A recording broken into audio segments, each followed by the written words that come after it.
नमस्कार। महिन्यात महाराष्ट्रासह देशातील अनेक राज्यात उन्हाचा प्रकोप पाहायला मिळाला। प्रचंड उष्णता वाढल्याने जनजीवन विस्कळीत झाले होते।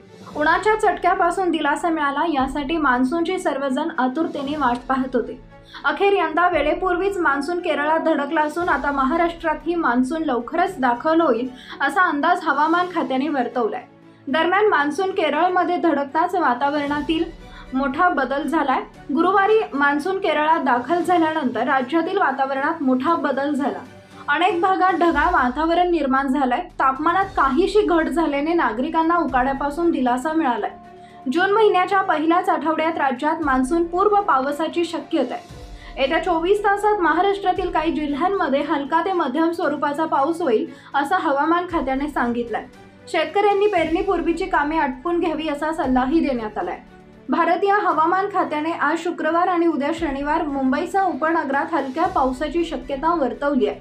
कोकण, मध्य महाराष्ट्र आणि मराठवाड्यातही पावसाचा अंदाज आहे। विदर्भ आणि मध्य महाराष्ट्रातील तुरळक ठिकाणी पावसाचा अंदाज होऊ शकतो असंही हवामान खात्यानं सांगितलंय।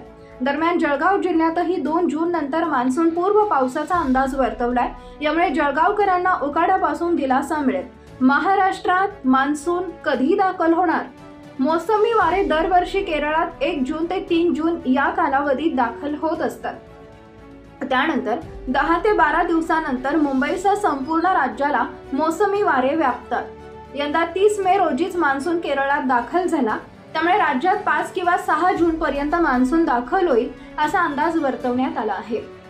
या महिन्यात महाराष्ट्रासह देशातील अनेक राज्यात उन्हाचा प्रकोप पाहायला मिळाला। उष्णता प्रचंड वाढल्याने जनजीवन विस्कळीत झाले होते।